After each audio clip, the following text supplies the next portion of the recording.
G56 inch Modi எல்லாம் பின்னங்கால் பெடரில் அடிக்க ஓடி இருக்காரு. இவரு மட்டும் ஒலிம்பிக்ல ஓடி இருந்தாருன்னு வச்சுக்கோங்களே, ஒரு 9 தங்க பதக்கத்தை அள்ளிட்டு வந்திருப்பாரு. அரசியல் சாசன சட்டத்துல 3000க்கும் மேற்பட்ட பிரிவுகளை எல்லாம் தூக்கி எறிஞ்சாங்க. ராம ஜென்ம பூமியை நாங்க முடிச்சிட்டோம், இப்ப கிருஷ்ண ஜென்ம பூமிக்கு நாங்க வந்துட்டோம்னு உருட்டினதுக்கு பின்னாடி இருக்கிற அரசியல் என்ன? அரசியல் சாசன சட்டத்தை நீர்த்து போக வைப்பது, உடைப்பது, காலி செய்வது. பேசினா ஜெயில போடு, முஸ்லீமா இருந்தா ஜெயில போடு, எழுத்தாளர் இருந்தா ஜெயில போடு, போராட்டக்கார மாணவர்களா இருந்தா ஜெயில போடு, பத்திரிகை காலங்களை ஜெயில போடு. அப்புறம் என்ன அரசியல் சாசன சட்டம் சொல்லுது? நாட்டுடைமை ஆக்கப்பட்டவங்களை கேவலப்படுத்த இந்த கூட்டம். ஆனா இதுங்க பூரா மொத்தமா சுரண்டி தனி முதலாளிக்கு கொடுக்குங்க. தேர்தல் மட்டும் வரலன்னு வச்சுக்கோங்க, இந்த கும்பல் அரசியல் சாசன சட்டத்தவே காலி பண்ணிருக்கோம். அரசியல் சாசன சட்டம் சங்கிகளின் சட்டம் இல்லை. எப்பையும் போல சர்வாதிகாரத்தை பார்த்து மக்கள் பயந்துட்டு இருக்க மாட்டாங்க. களத்துல நிப்பாங்க, கேள்வி கேட்பாங்க, சட்டையை பிடிச்சு உழுக்குவாங்க.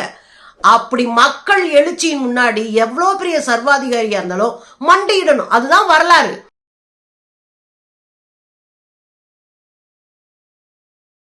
வணக்கம் தோழர்களே. தன்னுடைய முதல் பேச்சிலேயே பாஜகவை பதற வச்சிருக்காரு, கதற வச்சிருக்காரு, ஓட விட்டுருக்கிறாரு. யார்? பிரியங்கா காந்தி. குளிர்கால கூட்டத்தொடர்ல தன்னுடைய முதல் பேச்சிலேயே சம்பவம் நடந்து போச்சு. அதுலயும் நம்ம G56 இன்ச் மோடி எல்லாம் பின்னங்கால் பெடரில் அடிக்க ஓடி இருக்காரு.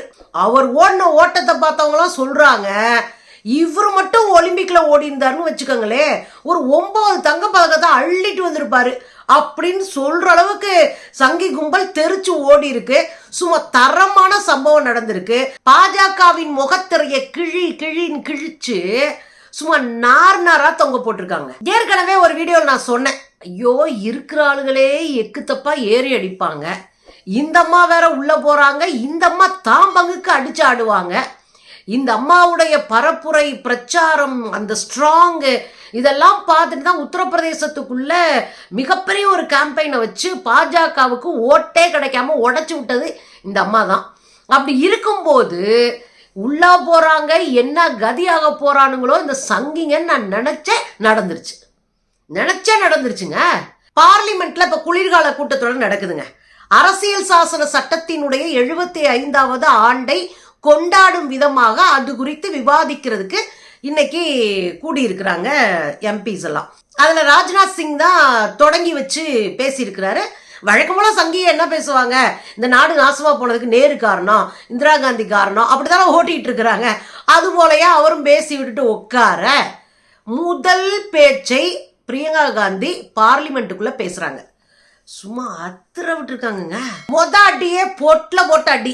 நீதி, ஒற்றுமை, கருத்து சுதந்திரம் இவற்றிற்கு பாதுகாப்பு கவசமாக அரசியல் சாசன சட்டம் இருந்தது. கடந்த 10 ஆண்டுகளாக மோடியினுடைய ஆட்சியில இந்த கவசத்தை உடைக்கிற வேலையில இருந்தாங்க. அதான நடந்துச்சு. கடந்த 10 ஆண்டுகளா என்ன பண்ணாங்க? அரசியல் சாசன சட்டத்துல 3000க்கும் மேற்பட்ட பிரிவுகளை எல்லாம் தூக்கி எறிஞ்சாங்க. அரசியல் சாசன சட்டத்தின் பெயரையே மாத்தினாங்க. இந்த சம்கீதா, கம்கீதா, ஜும்கீதான்னு மாத்தினாங்க. அதுக்கு கடுமையான போராட்டம் நடந்துட்டு இருக்கு. இன்னொரு பக்கம் பாத்தீங்கன்னா அரசியல் சாசன சட்டம் பத்தல, நாங்க எங்க இந்துத்துவா சட்டத்தை உருவாக்க போறோம்னு இதே உத்தரப்பிரதேசல உட்கார்ந்து அதுக்கான மெட்டீரியலை தயார் பண்ணிச்சு இந்த கும்பல். அரசியல் சாசன சட்டத்திற்கு எதிரான எல்லா வேலைகளையும் செஞ்சாங்க. அதுல சும்மா குறிப்பா ஒரே ஒரு பாயிண்ட் சொல்றேனே, கோயில்கள் 1947க்கு முன்னாடி எந்த கோயிலா இருந்தாலும் அதை நம்ம கையகப்படுத்த முடியாது. இது ஆலய பாதுகாப்பு சட்டம் ஒரு சட்டத்தை நிறைவேற்றி அந்த சட்டம் இந்த பாதுகாப்பை கொடுக்கிறது எல்லா ஆலயங்களுக்கும். ஆனா அதெல்லாம் தூக்கி குப்பையில ஓட்டுட்டு தான் இந்த ராமர் கோயில் கட்டப்பட்டது. இப்ப அரசியல் சாசன சட்டத்தை இவங்க என்ன லட்சணமா வச்சிருக்காங்க தெரியுதா? அதெல்லாம் கிடப்புல போட்டுட்டு தான் சம்பல்ல போய் இந்த மசூதியில ஹரிகரர் இருக்காருன்னு உருட்டி விட்டது. ராம ஜென்ம பூமியை நாங்க முடிச்சிட்டோம், இப்ப கிருஷ்ண ஜென்ம பூமிக்கு நாங்க வந்துட்டோம்னு உருட்டினதுக்கு பின்னாடி இருக்கிற அரசியல் என்ன? அரசியல் சாசன சட்டத்தை நீர்த்து போக வைப்பது, உடைப்பது, காலி செய்வது. அதனாலதான் அலகாபாத் உயர் நீதிமன்றத்தில் இருந்த ஒரு சங்கி நீதிபதி வெளிப்படையா அறிவிக்கிறாரு, பெரும்பான்மை மக்களுக்கானதான் எங்களுடைய சட்டம் இருக்கும், நாங்க அப்படிதான் செயல்படுவோம், இதை சொல்றதுக்கு எனக்கு தயக்கம் கிடையாது அப்படின்னு இப்ப நீதிபதியா இருக்கிற ஒரு பீஸ் பேசியிருக்குன்னா பாருங்க. அப்ப அரசியல் சாசன சட்டத்தை தூக்கி ஓரமா வச்சுட்டு கூட்டு மனசாட்சிக்கு இந்த கும்பல் உச்ச நீதிமன்றத்தில் இருக்கிற தலைமை நீதிபதி வரை இதுங்கெல்லாம் அரசியல் சாசன சட்டத்தை ஓரங்கட்ட ஆரம்பிச்சிட்டாங்க. அதுல இருந்து எடுத்து அடிக்கிறாங்க.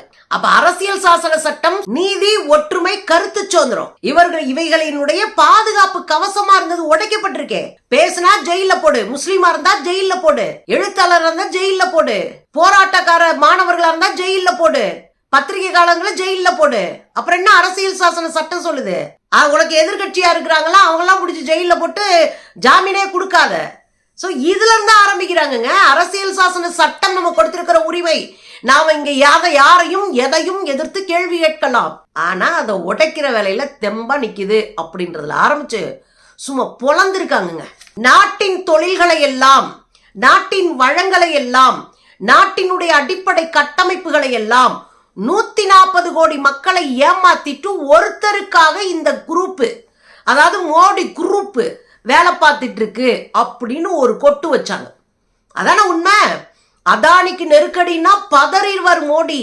மக்கள் செத்துட்டு இருந்தாங்க, துப்பாக்கி சூடு நடக்குது, ரேப் நடக்குது, அங்க எல்லாம் நடந்துச்சுன்னா வேடிக்கை பார்ப்பாரு. காதலே விழாது அந்த பக்கமே திரும்பி பார்க்க மாட்டாரு. அவர் தான் நம்ம மோடிஜி. அததான் கேக்குறாங்க இவங்க. எல்லா வளங்களையும் சுரண்டி ஒரு ஆளு கொடுத்துட்ட, அதானிக்கு கொடுத்துட்ட, அதானிய பாதுகாக்கிற. அது நீ ரோடா இருக்கட்டும், விமான நிலையமா இருக்கட்டும், துறைமுகங்களா இருக்கட்டும், எல்லாத்தையும் தூக்கி கொடுங்க. இந்த பக்கம் 140 கோடி மக்களினுடைய நீதிக்கான குரல் உங்க காதுல கேட்கவே இல்லை மிஸ்டர் மோடி அப்படின்னு புடிச்சிருக்காங்க. சும்மா செஞ்சிருக்காங்க. இதன் மூலம் நீங்க என்ன செய்யறீங்க தெரியுமா? எதிர்கட்சிகளை முடக்குவதற்கு, எதிர்கட்சிகள் ஆளுகிற மாநிலத்தை காலி செய்வதற்கு இதுல கிடைக்கிற பணத்தை நீங்க பயன்படுத்துறீங்கன்றாங்க. சரியான போடு. அப்படிதான் நடந்துச்சு. தேர்தலுக்கு முன்னாடி காங்கிரஸ் கட்சியோடைய அத்தனை கணக்கு வழக்குகளை முடக்கியது அரசு. தேர்தலுக்கு முன்னாடி தேர்தல் பத்திரம்னு ஒண்ணு கொண்டு வந்து கோடி கணக்கில் கொள்ளையடிச்சு மிரட்டி உருட்டி தொழில் நிறுவனங்கள்ட்ட பணத்தை கொள்ளையடிச்சு வச்சுக்கிட்டானுங்க. போன தேர்தலுக்கு முன்னாடி பணம் செல்லாதுன்னு சொல்லி நம்ம காசை பூரா செல்லாத காசாக்குனானுங்க.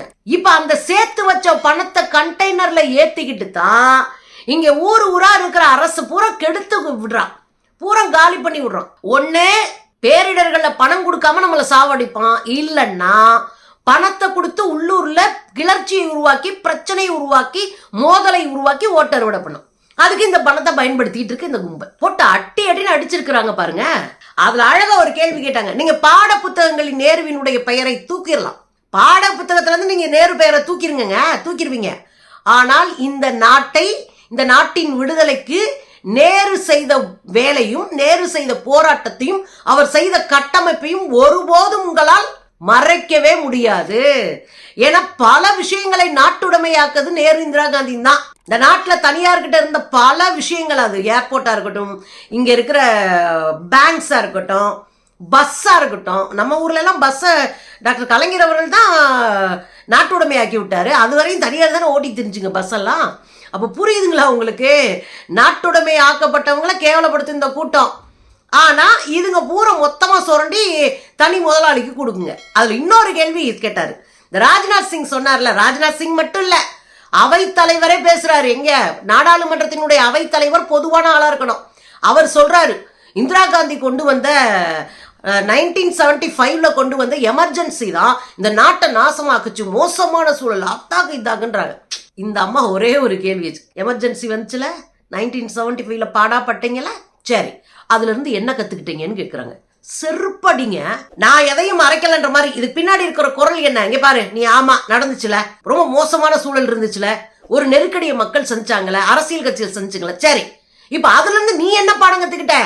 நீ அதை விட மோசமாக அறிவிக்கப்படாத எமர்ஜென்சில வச்சுட்டு உட்கார்ந்து இருக்கிற அப்படின்னு பொல்லேர்னு போட்டாங்க. எனக்கு ஆச்சரியமா இருந்துச்சு. இந்த அடி அந்த அடியாடான்னு. ஏன்னா அறிவிக்கப்பட்ட எமர்ஜென்சில நம்ம பாதுகாப்பா ஓடியாவது ஒளிஞ்சுக்கலாம், அறிவிக்கப்பே படாத எமர்ஜென்சில என்ன பண்றது? அதுதானே கேள்வி. சாதிவாரி கணக்கெடுப்பு மக்களும் அரசியல் கட்சிகளும் கேட்கிறாங்க. நீங்க வேணும்னே காலம் தாழ்த்திட்டு இருக்கீங்க. அதோட தனியார் துறைகளை அதிகமா வளர்த்தெடுப்பது மூலமா இடஒதுக்கீட்டை வேலை வாய்ப்புல காலி செஞ்சிட்டு இருக்கீங்க. ரொம்ப முக்கியமான இடங்க. சாதிவாரி கணக்கெடுப்பும் ஒடுக்கப்பட்டிருக்கிற, விளிம்புநிலைக்கு தள்ளப்பட்டிருக்கிற, வாய்ப்பு மறுக்கப்பட்டிருக்கிற மக்களுக்கு நம்ம வாய்ப்பை உருவாக்கி கொடுப்பதற்கு இவங்களுக்கு இவ்வளவு இடஒதுக்கீடு கொடுத்து அந்த மக்களை தூக்கி விடுவோம் அப்படின்னு கண்டுபிடிக்கிறது தான். ரெண்டாவது விஷயம் என்ன அப்படின்னா, இந்த தனியார் மயம் இருக்கு இல்லையா, அது இடஒதுக்கீட்டை இயல்பாவே காலி பண்ணி விட்டுரும். அப்ப திட்டமிட்ட தனியார் மயம் என்பது திட்டமிட்டு இடஒதுக்கீட்டை காலி செய்கிற ஒரு வேலை. அதையும் மூஞ்சிக்கு நேரம் கேட்டிருக்காங்க. சங்கிகளுக்கு மூஞ்சில ஆடல தெரியுமா? இஞ்சி தின்ன குரங்கு மாதிரியே உட்கார்ந்து இருந்துச்சுங்க. தேர்தல் மட்டும் வரலன்னு வச்சுக்கோங்க, இந்த கும்பல் அரசியல் சாசன சட்டத்தவே காலி பண்ணிருக்கோம், முடிச்சு விட்டுருக்கும் இந்த கும்பல். ஆனா நல்ல வேளை தேர்தல் வந்து மக்கள் தங்கள் எதிர்ப்பை காமிச்சு இவங்கள ஒரு இடத்துல கூப்பிட உட்கார வச்சுட்டாங்க. இதுல இன்னொன்னு என்ன தெரியுங்களா? மோடி அரசியலமைப்பு சட்டத்தை மீண்டும் மீண்டும் கும்பிடுறாருல, பார்லிமெண்ட்டை கும்பிடுறாரு, சட்டத்தை கும்பிடுறாரு. ஏன்னா கும்பிடுறாருன்னா கும்பிட விட்டாங்க சாமி. ஏன்னா மக்கள் அடிச்ச அட்டி அப்படி 4 சுற்று வரைக்கும் தண்ணியா குடிக்க வச்சு விட்டாங்க மக்கள். அதுல அரண்டு போனவர் தான் ஐயையோ இதுல கை வச்சா மக்கள் மொத்தமா திரண்டுருவாங்கன்னு ஒரு பயத்துல இருக்காரு, அதை கும்பிட்டுட்டே இருக்காரு. அதுல நல்லா நறுக்குற ஒரு கேள்வி கேட்டாங்க.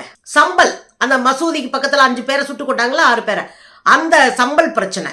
அதுக்கப்புறம் ஹத்ராஸ், அப்புறம் இந்த பக்கம் மணிப்பூர். ஹத்ராஸ் உத்தரப்பிரதேசத்துல இருக்கு, அந்த பொண்ணை ரேப் பண்ணாங்களா 4 பேர் சேர்ந்து. அதை அப்புறம் மணிப்பூர் உங்களுக்கு தெரியும், பத்தி எரிஞ்சிட்டு இருக்கு. ஆனா இந்த நீதிக்கான கூக்குரல் உங்க காதலியே விழுகலை மிஸ்டர் மோடி, காதலியே விழுகலையே, அப்படியே ஓரமா போயில உட்கார்ந்துருக்கீங்க அப்படின்னு மானாங்கனே கேட்டிருக்காங்க.